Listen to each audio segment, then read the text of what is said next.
Thank you and good afternoon. We have just finished two productive meetings of NATO foreign ministers to prepare for our summit later this year. This will open a new chapter in the relationship between North America and Europe, and it is the perfect platform to set the direction for the future of our alliance. Ministers have had a very positive discussion on our NATO 2030 initiative. This is all about how NATO can continue to adapt to a rapidly changing security environment. With rising threats and systemic competition, major shifts in the global balance of power, and increasing challenges to the rules-based international order. I sense significant support for a bold and ambitious NATO 2030 agenda. We all agree that the transatlantic relationship embodied by NATO remains the cornerstone of our collective defense, central to our political cohesion and an essential pillar to the rules-based order. In response to a more dangerous and unpredictable security environment, we are considerably strengthening NATO's deterrence and defense. And we agree we must and will do more. This is the best way to demonstrate our solidarity, unity and political resolve. This is why I have proposed a substantial increase in common funding to support deterrence and defense in our alliance. We also discussed how we could strengthen NATO's role as the primary transatlantic platform to discuss and coordinate on all issues that affect our shared security. We addressed how we could boost our resilience by establishing minimum standards among allies for critical infrastructure, such as telecommunications and energy supplies. We agreed that we must enhance our work to maintain our technological edge and foster transatlantic cooperation on emerging and disruptive technologies, and focus on the security implications of climate change. I believe NATO can lead in this field and contribute to reaching the goal of net zero. Today, ministers took the first steps by agreeing a report which will increase our ability to understand, adapt and mitigate the security impact of climate change.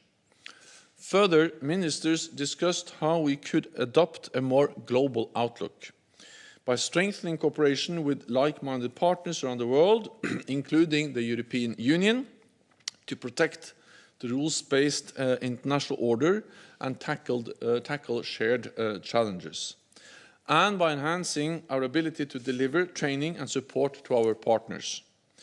Ministers welcomed the recommendation to update NATO's strategic concept. All these NATO 2030 proposals send a strong message of cohesion, solidarity and political resolve. Ministers also continued consultations on our presence in Afghanistan. We all see that there is no easy solution. There is no risk-free path ahead, and we need to prepare for all options. Ministers emphasized their full support to all efforts to reinvigorate the peace process, because a negotiated solution is the only way to achieve a sustainable peace, which prevents Afghanistan from again becoming a platform for international terrorism. All sides must seize this historic opportunity without further delay, and all regional and international actors must play their part to support a peaceful and stable Afghanistan. NATO has around 10,000 troops in Afghanistan. The majority are from non-US allies and partners. Today, we made no final decisions on our force posture, but we are determined to take all necessary measures to keep our troops safe. We will continue to consult very closely in the days and weeks to come, and we continue to decide and act together as allies. Ministers also had an exchange on the Middle East and North Africa, including our mission in Iraq and our support for partners in the region. To build greater stability, we should reinforce our partnerships with international organizations, in particular the European Union and the United Nations. And we remain open to working with new partner countries that share our values. And with that, I'm ready to take your questions. And we'll take the first question here in the press room and the next two questions online. Please don't hesitate to put up your hands if you're in the press room to make it easier to find you. We'll start over there with NTB, Frederick, up there, please. Jonne Holst. Yeah, my question is on NATO 2030. You've now had 2 ministerial meetings and well over a month to discuss it. I'd like to know how it's evolved over that time. What are the most important things that have been added or taken away from your original suggestions? Today we had a very positive exchange on NATO 2030, and I sense there is broad agreement that we need a bold, forward-looking, ambitious agenda to be agreed when the NATO leaders meet later on this year, to address all the challenges we face as allies in a more competitive global world. And therefore I welcome the good and constructive discussion we had today. I also welcome the message that allies support the idea that we need to address many different issues at the same time. And that's exactly what we do in the NATO 2030 initiative. This is about how to strengthen our unity with more political consultations, but also strengthening our deterrence and defense, because our unity derives from our promise to protect and defend each other. It's about broadening the security agenda, addressing issues like resilience, reliable infrastructure, telecommunications, and other critical infrastructure. It's about technology, maintaining our technological edge, and also making sure that we strengthen the cooperation within the alliance, the transatlantic cooperation on technology. It's about taking into account the consequences of climate change for our security and make sure that NATO is responding on issues related to climate change and security.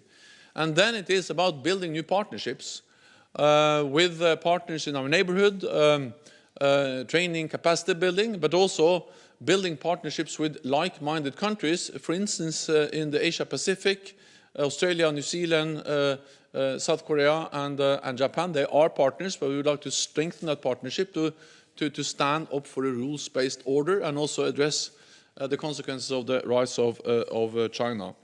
And there is broad recognition that if we want to do more, we also need more resources.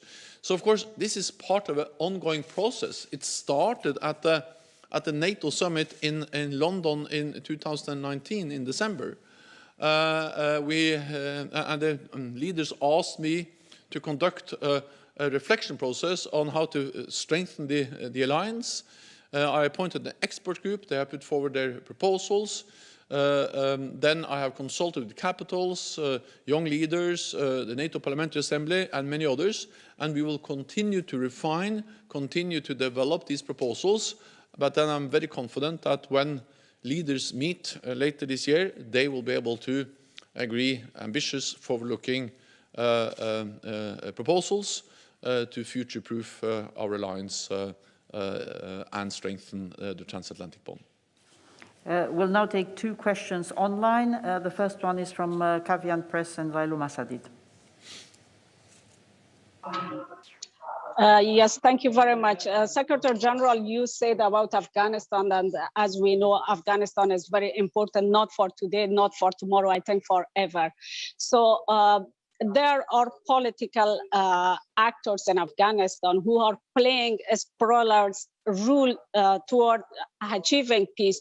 Do you have any message to them, especially for the President Ghani, and also why it's so tough to take decision to leave Afghanistan? And if I may add the other one, how important is it for NATO to keep up this decision or deconfliction talk between Afghanistan government, Taliban, and also US government? Thank you very much.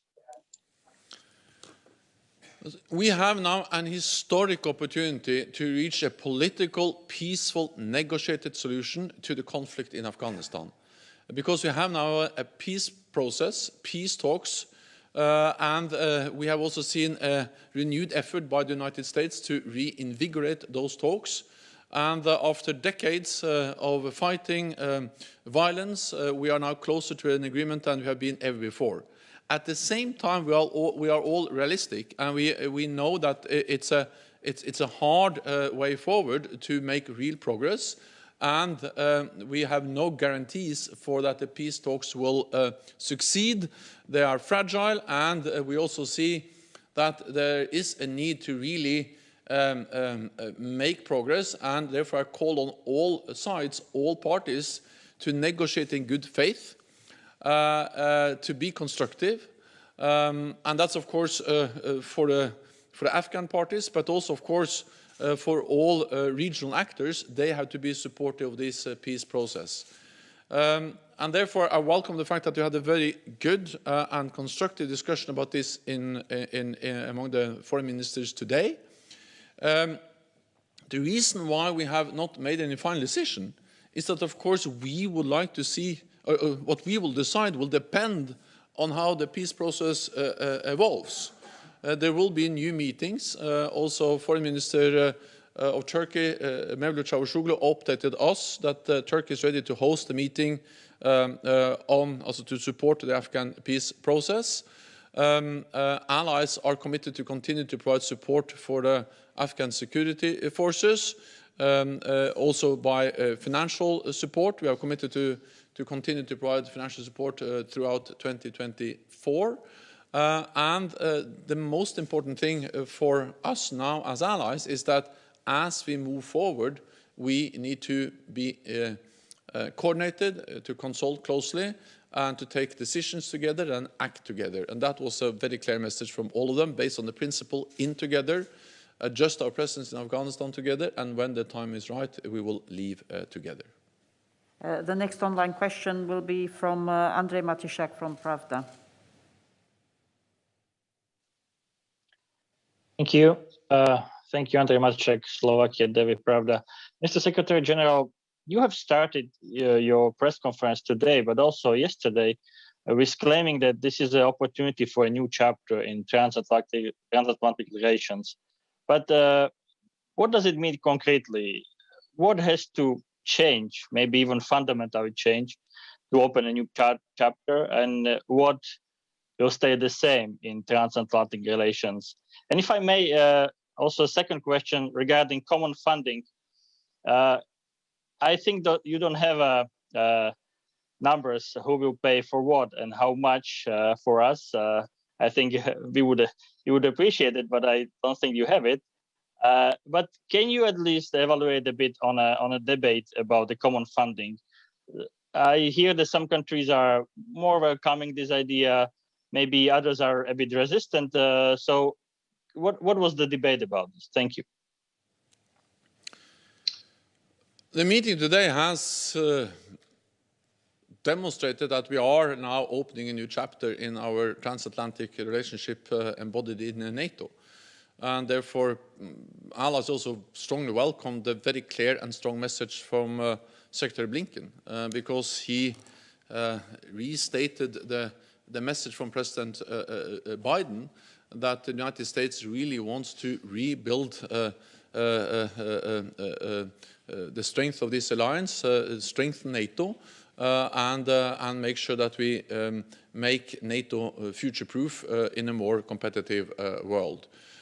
So I welcome the very clear message from Secretary Blinken, his strong commitment to NATO, and I'm certain that this commitment to NATO will not only be demonstrated in words, but also in deeds.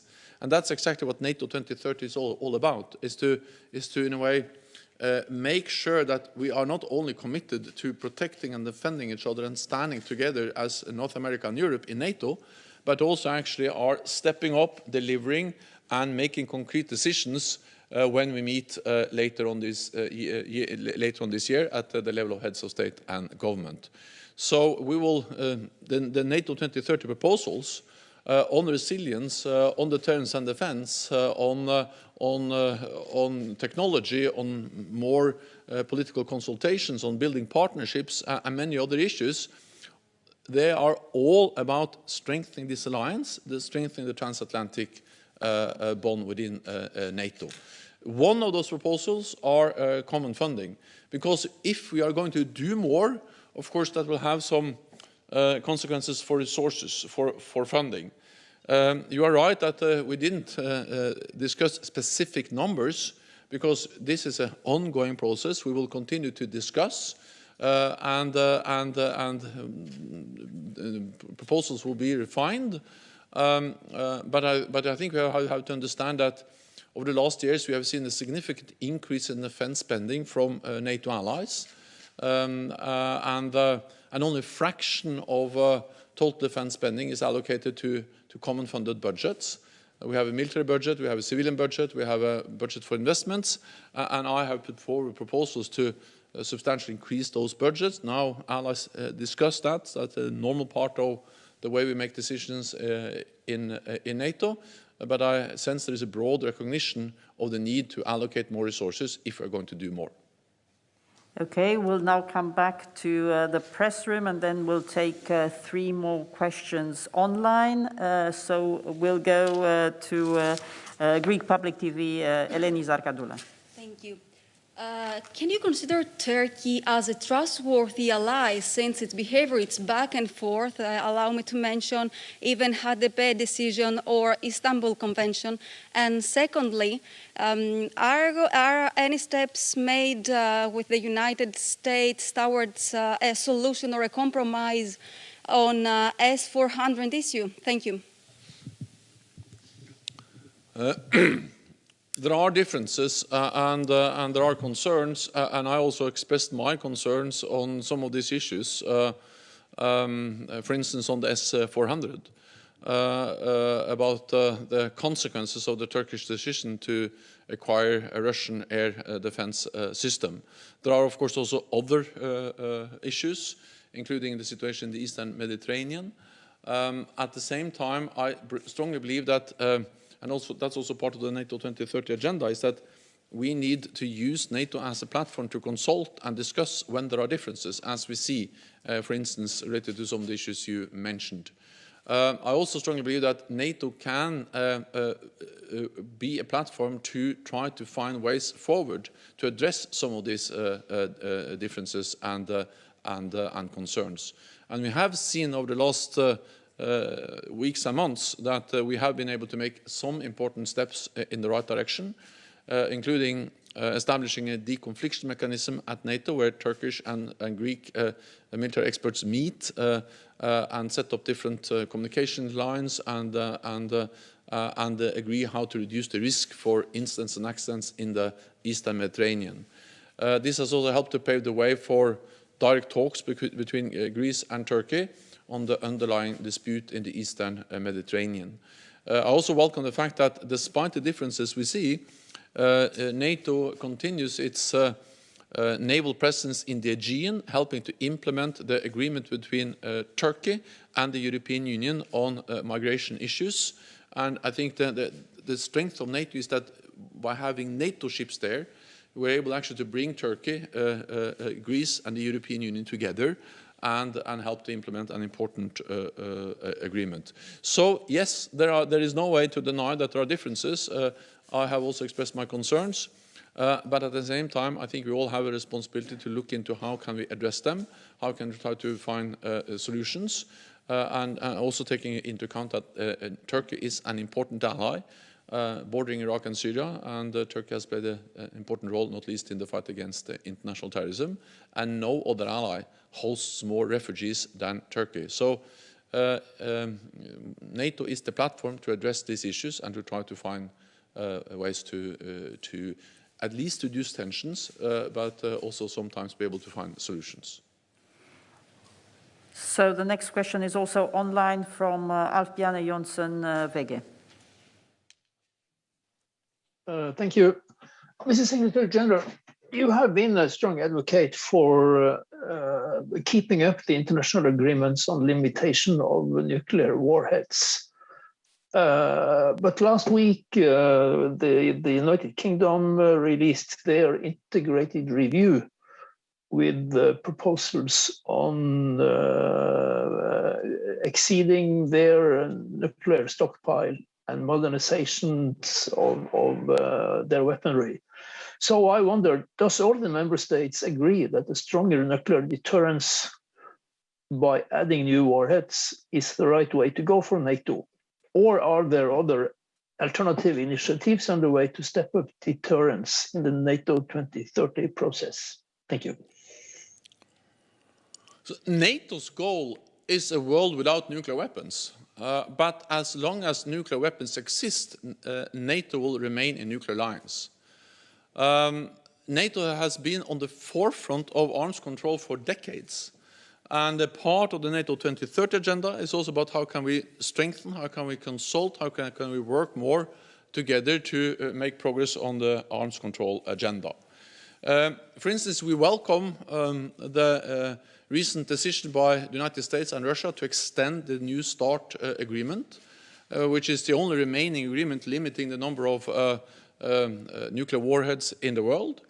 But the challenge is that we see that both Russia but also China, they are implementing substantial modernization of their nuclear arsenals, their nuclear weapon systems, with more and more advanced weapons, with weapons with a longer range, but also, for instance, here in Europe, we have seen the Russian deployment of intermediate range nuclear weapons that led to the demise of the INF Treaty. But these are weapons which can reach all European cities. They have they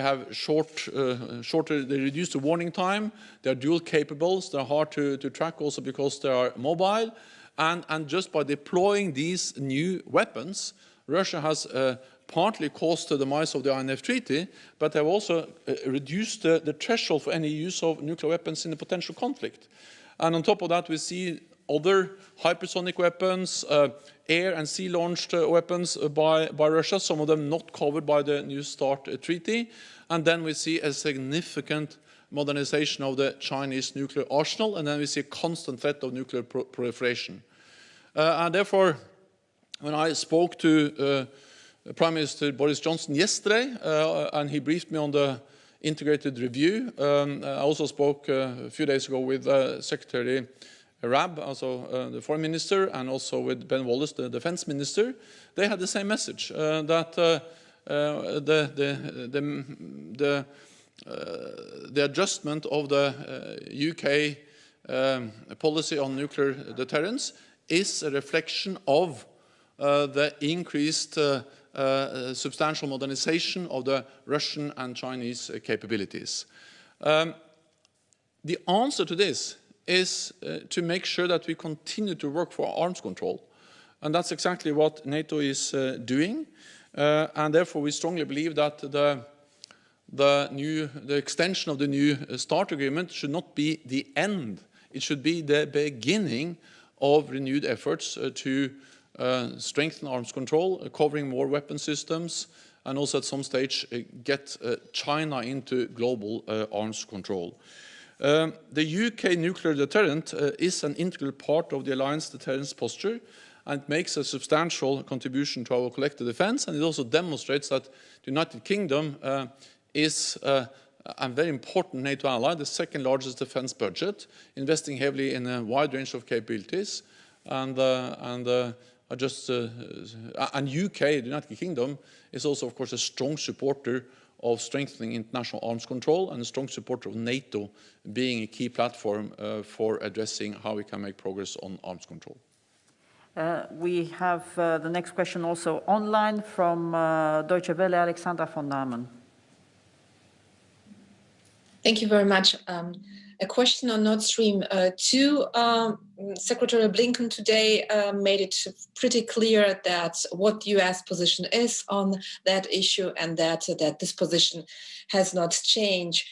Do you think that this divisive issue could threaten NATO's unity and maybe even overshadow the new beginning or the opening of a new chapter in transatlantic relations? Thank you. There are different views within NATO on the Nord Stream 2 project. That has been the case for some years now. It's not only the United States, but also some other allies that are critical, but then other allies have a different view. So the reality is that since NATO is based on consensus, NATO as an alliance have not made a decision on Nord Stream 2. We are focused on how we can increase the diversification of supplies and address issues related to security of energy supply, but we don't have any position on Nord Stream 2. Of course, I always appreciate when allies are able to agree. At the same time, I'm also confident that NATO has proven over many years that we are able also to continue to stay committed to our core task, defend and protect each other, despite the fact that sometimes there are differences, as we see, for instance, related to the issue of Nord Stream 2. And the next question remotely, before we take another question from the press room, we'll go to Noordin Fridi from Al Arabiya.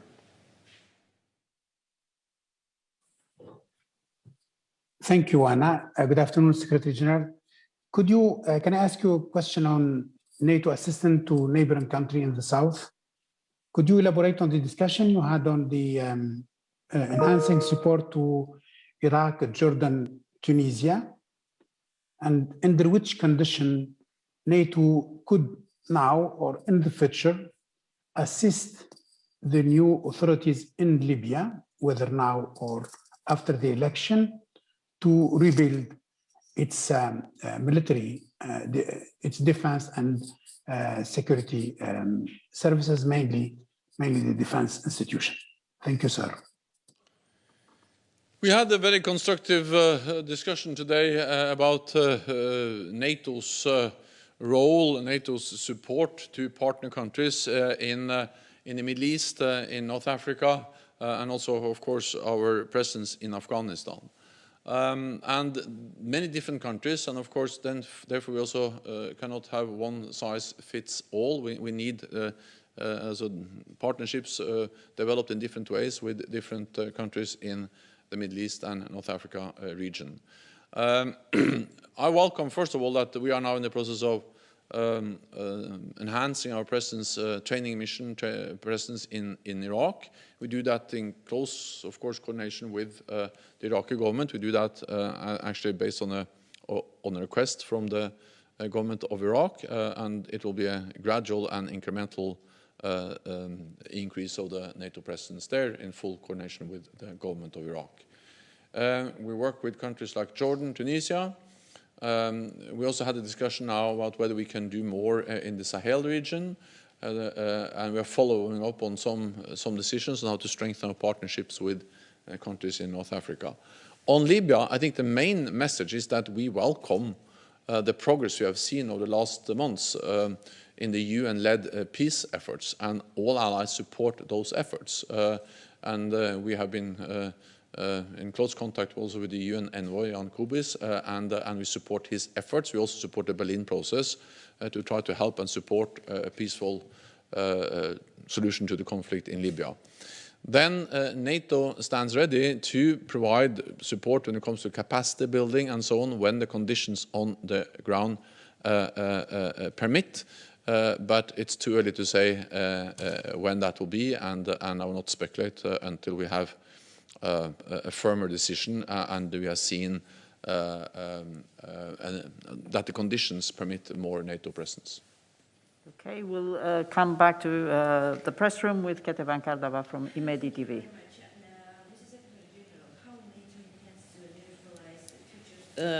threats coming from Moscow, as Russia isn't going to reconsider its policy towards neighbors, including Georgia and Ukraine.